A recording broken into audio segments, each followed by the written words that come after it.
Well, welcome back to Texas. It's gonna be another absolute scorcher today. All right, so on today's episode, gonna give another update of a few things. One, we're gonna check out, hold on, I made a list.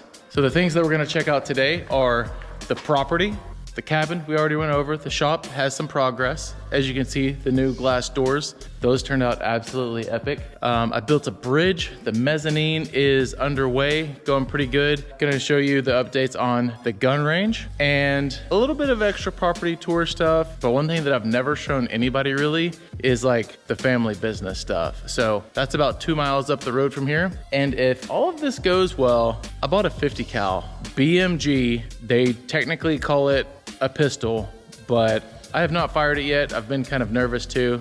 I don't want to do it by myself, you know, just in case for like shrapnel, ricochets. Anyways, we're gonna save that for the end and let's get started on checking out what's going down out here in hot Texas. So I don't currently have electricity in here, but that is next on the list. We were hoping to maybe start that this week, maybe next week, maybe the end of the week.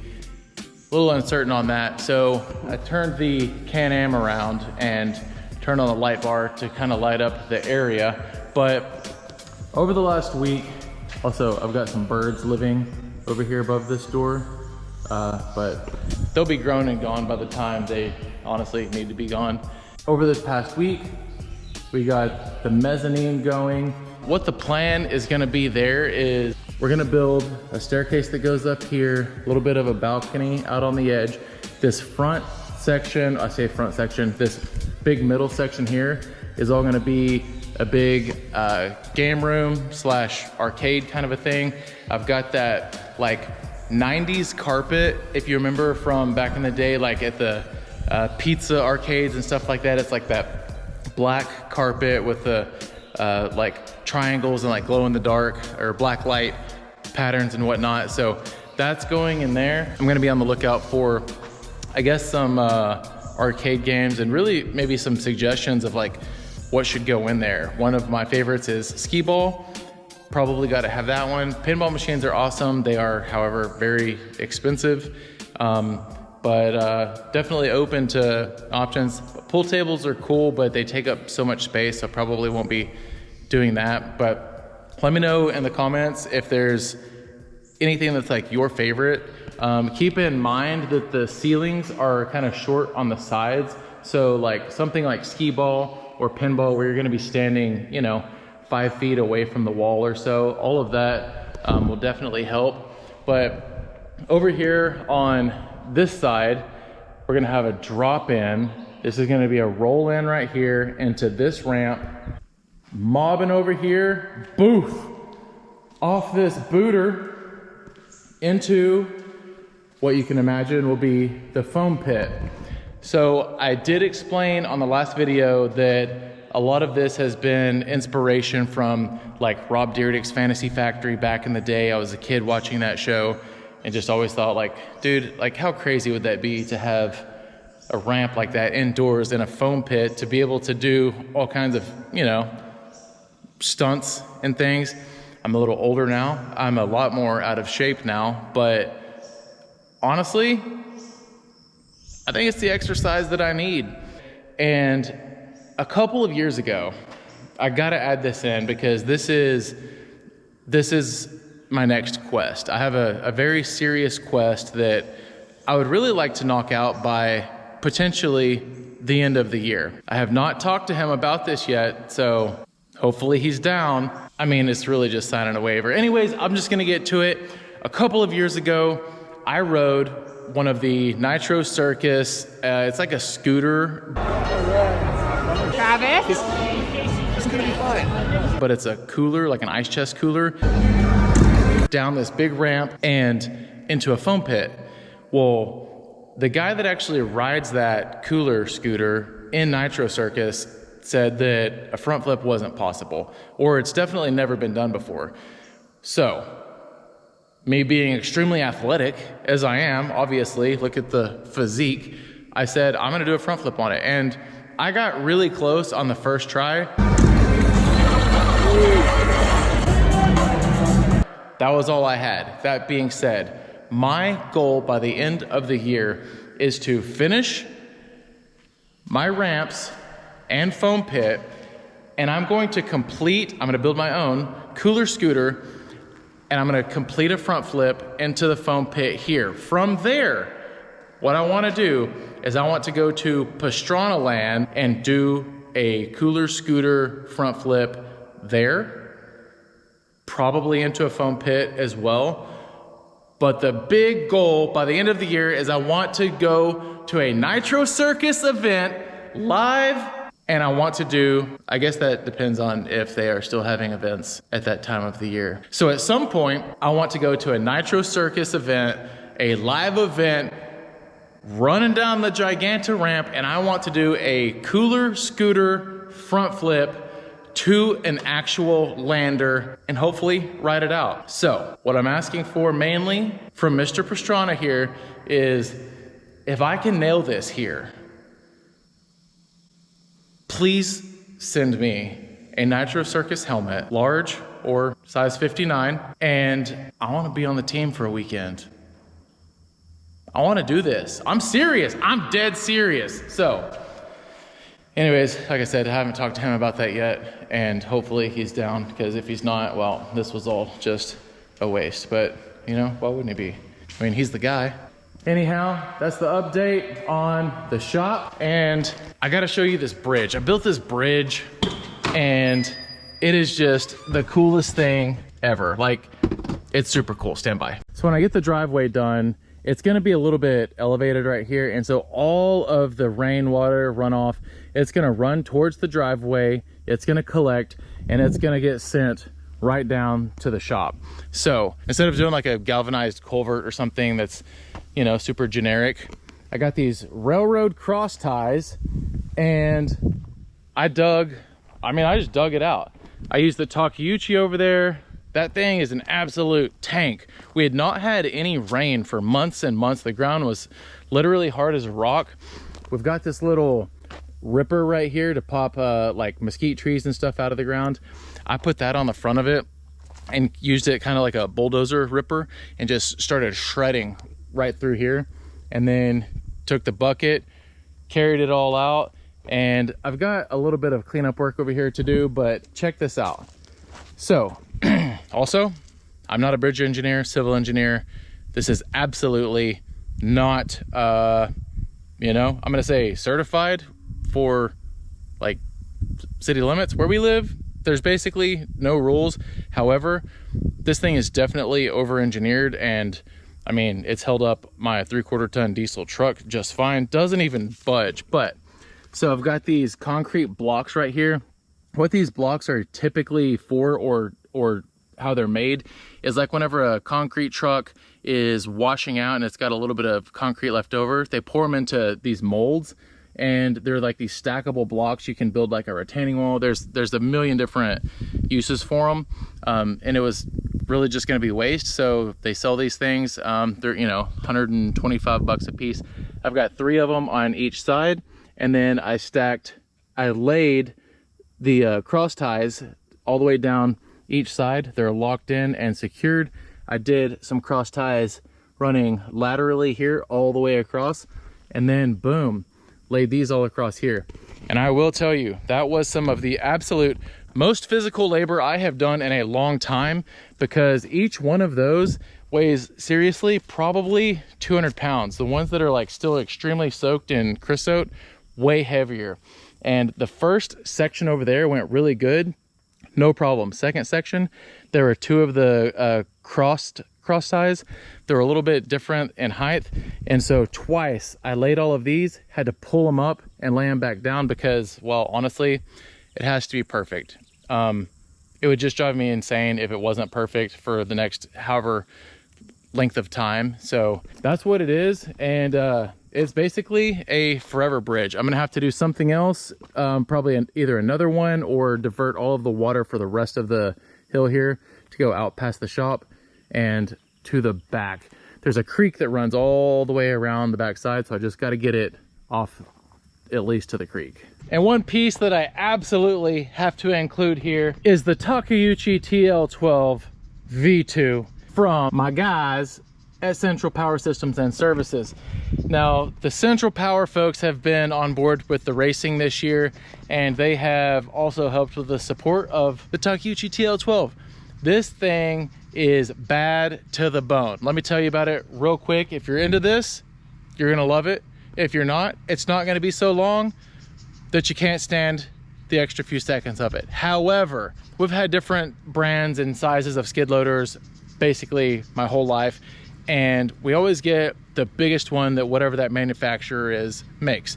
So when the folks at Central Power asked what size I wanted, I said I want the biggest one that Takeuchi makes, and I had no idea that they made something of this size. The camera, I promise you, doesn't do it justice. I call it the Tankeuchi because it literally is like a tank.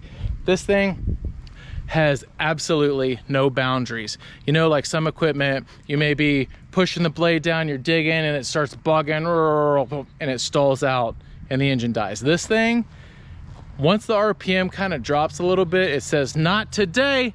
It like idles itself up. I don't know, it's some type of magic trick, I guess. And no matter how deep that blade is or bucket is, it is just and just mobs straight out. I have put probably, I'm getting close to 60 hours on it, and I've had it for 6 months. So I do use it basically every day. Like, I do actually use this thing almost every single day. Some days it might be 10 minutes, some days it might be 2 hours, but some days it's been like 6 hours. But this thing is absolutely awesome. Lots of awesome features about it. I absolutely cannot say enough about Central Power Systems and Services, and obviously Takeuchi.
Hey, little feller. Aww. Hey, little feller. Hey. All right, so we came up to the shop where the businesses are. We've got a lot of stuff going on here. As we rolled up, we have now taken a little bit of a side road.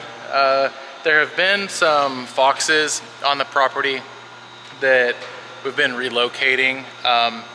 We've got some cats and kittens that live out here as well.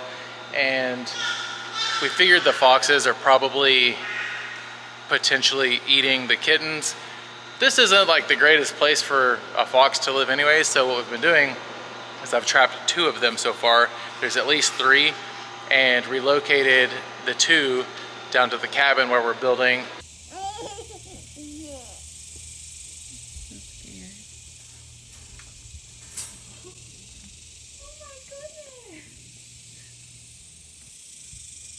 Huge wooded area, like it's just fox heaven, right? Well, set the trap last night with a couple of boiled eggs because cats won't eat the boiled eggs. The foxes like that. But we ended up with a different surprise. And we got this guy. So he's not super pumped right now, but so brought him in the shop here for a little bit, gonna let him cool down. Gave him some of Laney's puffs over here. If he'll chill out a little bit, he might get a snack. Put some water over here. So we're just gonna let him just kind of wind down and chill out for a minute, and then we'll take him back down to the cabin and release him. Laney loves him. Hey, you want a pet raccoon? Hi. She's telling it hi.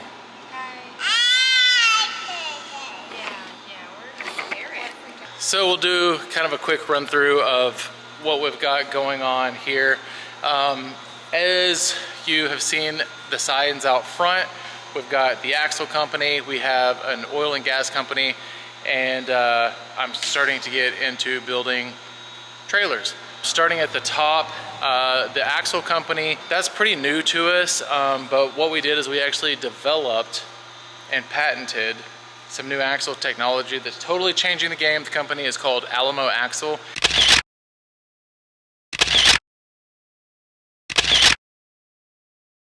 And if you know anything about torsion axles, they've got a bend right in the center of them. Bending the axle like that is extremely inconsistent.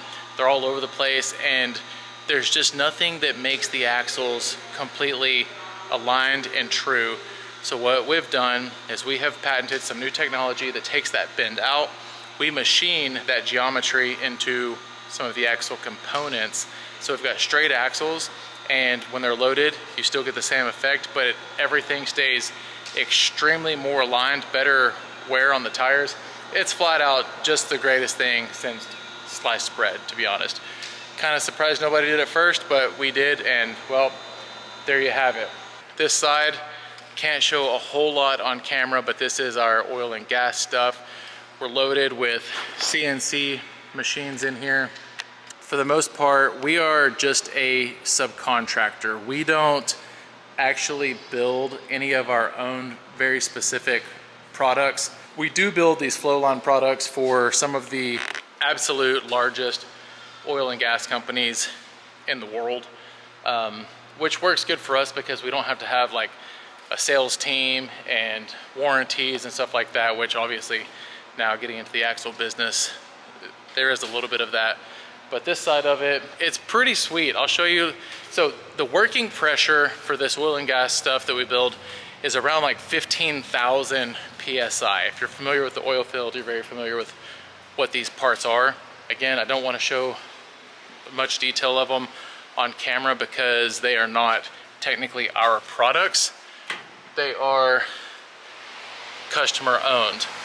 So this is our test room, and we pressure up all of these parts to 1.5 times their working pressure. Sorry, that fan is noisy. I'll turn it off here in a second. We fill these parts with water. It's called hydrostatic testing, and we pressure them up to over 22,000 PSI. Pretty nutso. That's the reason for the bridge timbers and the steel walls and giant steel doors and everything. It's basically a bomb shelter so that in the case that one failed, which You know, we've been doing this for a long time. There's been, I don't know, a half a dozen or so. Nothing that we did, but like the tubing failed. It's a seamless tubing, and you know, sometimes mistakes happen, but that's the reason that we pressure test everything, is so that that happens here in that room and not in the oil field where people are working right next to it. But tons of CNC machines. We've got some axle drop arms right here. Pretty cool place. One of my new favorite things that is going on is this trailer company, Laughlin Trailer Company. LTC, licensed to carry, right? You know I'm a gun guy. So LTC, licensed to carry. That's what trailers do. We've got one customer right now, and they really are gonna need a lot of these things. So the goal is to build one a day to start. By the end of the year, we wanna be able to do one a day, put one trailer out every day, and then scale from there up to potentially 4. We wanna have like possibly 4 assembly lines. Like, what are you trying? Yeah, 4 assembly lines, just where each assembly line is poking out one trailer a day. We're gonna do trailers for this one company. It's a subcontract deal as well, but then we're also gonna build one of our own retail trailers. I've got some ideas that I think will completely change the game in the trailer world. However, this is my boss. Cassie, my wife here, is actually 51% owner of Laughlin Trailer Company. But act right. And you know what they say, happy wife, happy boss. Do they? At least you say that, that's fine. And while we're here today, I need to get the shredder attachment to do a little bit of grooming back at the property.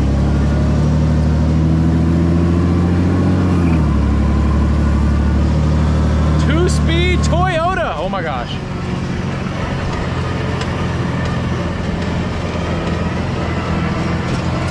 There's nothing more that Cassie loves besides pulling a trailer.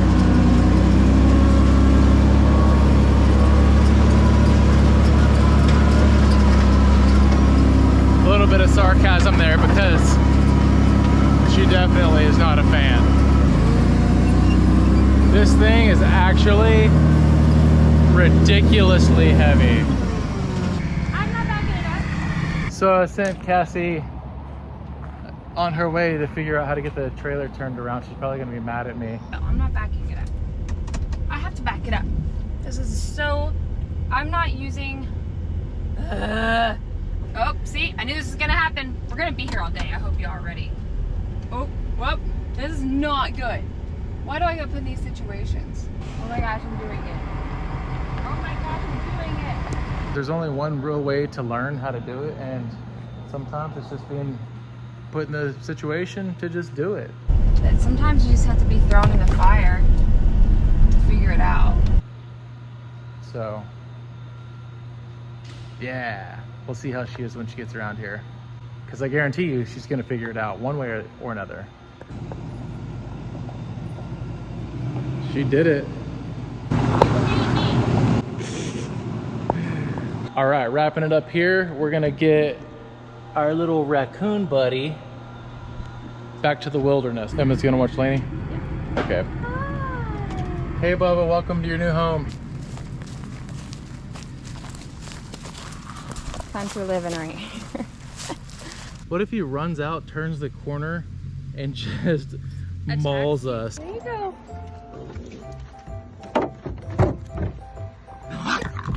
I know, that's what my biggest fear, like right now it's mad. I think it's gonna take off. So let's just roll with that. I think he wants to be friends, actually. No, he's hissing at you. Yeah, he's hissing. Oh, he's mad. He said, I know. Oh. I don't know what the best approach is here. Okay, I have an idea. I'm gonna tilt it up. No. Well, okay. That way I can get him to the other side of the cage. Go to the bottom. Yep. Look at him stretched out. Whoa, dude. Oh. What? So I actually wanted you to be down there. You're like... Hey. You're doing it backwards. All right. Gotta slide this little deal up forwards.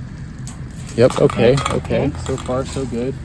Okay, okay. Now, does he see that it's open? He doesn't see that it's open, but now, I'm gonna go back down. Oh, it's gonna be.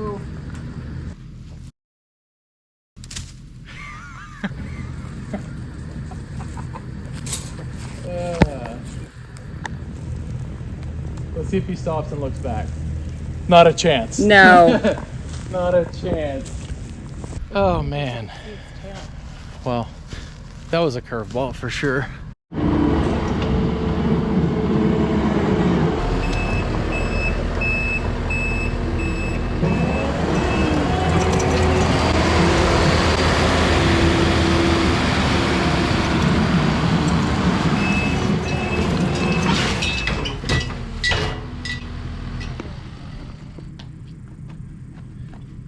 So we're down at the gun range.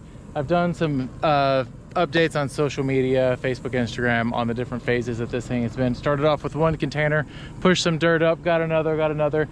It was like phase 1, phase 2, I don't know what phase we're actually currently at. We've added another container now, got to push the dirt up on it. We've had these posts welded in on the top. We're gonna put either like cross timbers or like telephone poles up there to extend that a little bit. Another thing that I wanna do is cover all of this in sand so that the rocks right here don't end up like trying to ricochet, you know what I mean? I brought a couple of new pews down that I bought on the 4th of July recently for America's 250th birthday. So happy birthday, America. These two guns I bought specifically for you. One I have shot a little bit. Cassie, I don't believe have you shot the Chris yet? No. Cassie has not shot it, but then there's one that I have not shot that I've been a little bit intimidated by because, well, it has a round that looks like this. I just don't know how it's legal to buy them. Yeah, it's pretty crazy actually. But here it is. It is the Noreen Firearms ULR. They technically call it a pistol, a 50 cal pistol. Now it's not a 50 cal like a Smith & Wesson 500 or Desert Eagle. This is a 50 cal BMG. And we can collapse the stock on it and call it a pistol. Your poor wrist. Yeah, so we're gonna shoot this one. I don't have an optic for it yet because I haven't decided, does it need a scope or does it need a red dot? Like, am I gonna be really close to the things that I shoot or is it gonna be far away? I don't even know. Like, I've looked at photos online and some people do scopes, some people just do red dots, but Preference? yeah, I also have to figure out what I'm going to shoot this into that would be safe. Yeah, I don't know if that's the best. Yeah, because speaking on the whole like rock ricochet thing, whatever we're shooting this at needs to be far enough away that it's not going to make it back to us. Yeah, I'd appreciate that. So we're gonna set this one to the side for now. We're gonna get this one geared up. Now this is a Chris Vector. Sounds mean. Yeah, these things are sick. It's this one's chambered in 9mm. So if you did want to shoot this one as a pistol, it's definitely doable. But this one's chambered in 9mm. It doesn't kick. It's cheap to shoot. It's fun to shoot. You know, pistol caliber, and it has a little hot rod situation that I've recently installed. Now, for the requirements of YouTube, this is not a fully automatic. Each round only fires with the pull of the trigger. Now, it does fire quickly though. Ears on. Oh, and we're just gonna go ahead and run this through it. Oh, these are kind of big. All right, so here's the thing. See that blue barrel right there? Yes. That's what you're shooting at. All right, do you want me to shoot it first to show you? No. Perfect.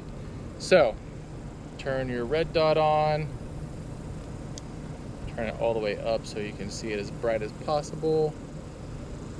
Yep. All right, so here's the thing. Shoot, y'all, it's hot.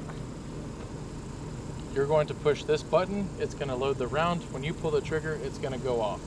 Don't pull the trigger super hard. It's like a medium pull, and as long as you stay on the trigger just kind of medium, you'll be able to shoot it quickly. Okay. Let's see what this is. I'm just kind of getting a feel for it. It's a little bit Yeah, heavy. go ahead and look at the red dot in there. Put the little red dot on the barrel.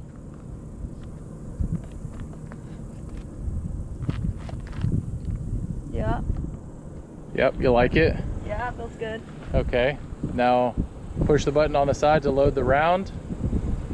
Just the left button, or the left side. You'll know, push it.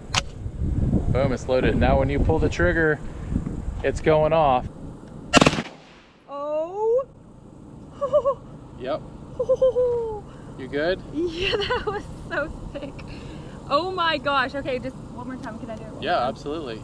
It's all you. I'm just keeping you from falling backwards because it gets a little spicy. Golly! That is so freaking sick. Did I push this back in? Yeah. Nope, you're No. good. I'll take it. Cool. Oh boy. Ready? Catch my breath.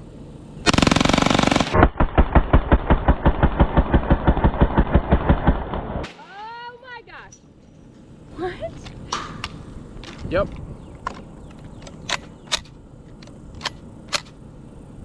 Happy birthday, America. That feels like an American gun right there. That feels like freedom. All the freedom. Freedom fries is what they call it. Box of these. That's the freedom fries. All right, now we're getting ready Like for this is one. as big as my hand. I've never shot a 50 cal before at all. Maybe we look into something. I mean, I have a Desert Eagle 50 cal and a 50 caliber Smith & Wesson 500 pistol, but those are still actual pistols, which they're the biggest rounds for a pistol, but it's not this. This is a BMG. The biggest 50 cal pistol round is like, it's still smaller than the whole round in this, just the projectile. I can't believe it. This is a lot. What do people usually shoot? Well, I guess not everybody So- has these, but What I want to shoot at would be like, honestly, like a hay bale. That a hay bale would be the best thing to shoot in my opinion, because okay. it's going to go into it and not come out. It's not going to ricochet. It's not going to do, it's just going to go in. All right, we're going to figure out what we're going to shoot. Stand by. All right, so this thing loads in a pretty wild fashion. Take the round.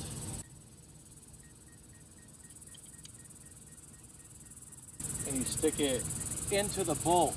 Then the bolt goes in here.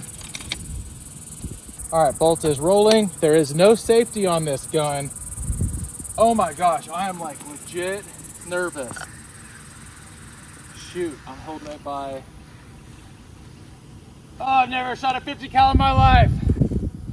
Oh, this stock is just not a lot.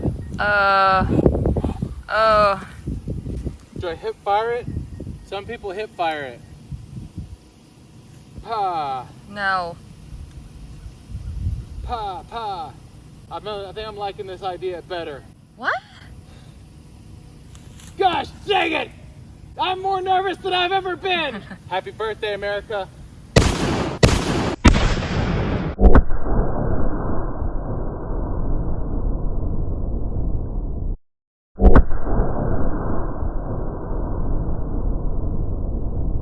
God bless!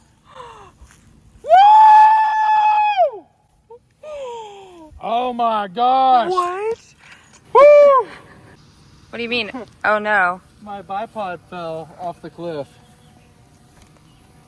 Well, That's gonna be tough to get. you're not using it right now. So it was a loud boom. Yeah, it was. It was like, boom. And you said you saw the splash all the way from the bottom of the creek. It was like probably higher than the truck. That's how high it was. Well, That's so fun. the truck was, how high would you say? Well, you don't have a very good perspective on distance or time. Well, thanks so Definitely much. not time. Anyways, it was about probably 30 feet or so. It was definitely higher.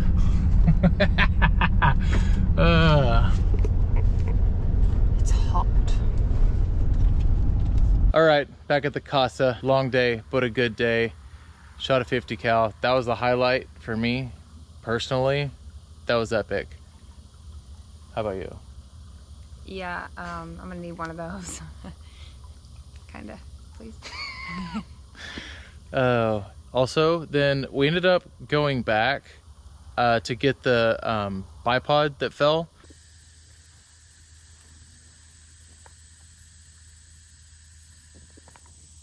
It feels like last week. Oh, Oh. you got it. Pull it up. Alrighty, she's on hook. And since we had the fishing pole to try to fish it back, which was very reminiscent of last week's episode. Look, I got one. I'll never let go, Jack. We threw a line on the water a couple of times, and Emma pulled out a tank. I got you. Oh my gosh! Oh my gosh! Wow! Oh my gosh! Some around. I just like you. All right, here. Emma's taking a picture. Yay! What about a 5-pounder? It was a huge bass. I caught a little one. She caught a perch. Actually, I didn't catch it. Remember, I didn't reel it all the way. Yeah, it in. flopped off the hook. So doesn't really count. But Yeah, I almost. So Emma won big fish for sure. I won most fish, and I was there for moral support. Cassie was looking pretty. No way. Pretty. Look at the sunset. Thank you all for watching. Another good week. We've been really good on staying on weekly, trying to fight the algorithm. Maybe not fight it, maybe work with it, because we want it to work with us. And weekly uploads are obviously pretty tough to do, especially as you can see that there is a lot going on, but very thankful for all of it, and thankful for you guys watching, and we will see you guys on the next one. I'm missing a fingernail. Anyways. Peace. Peace.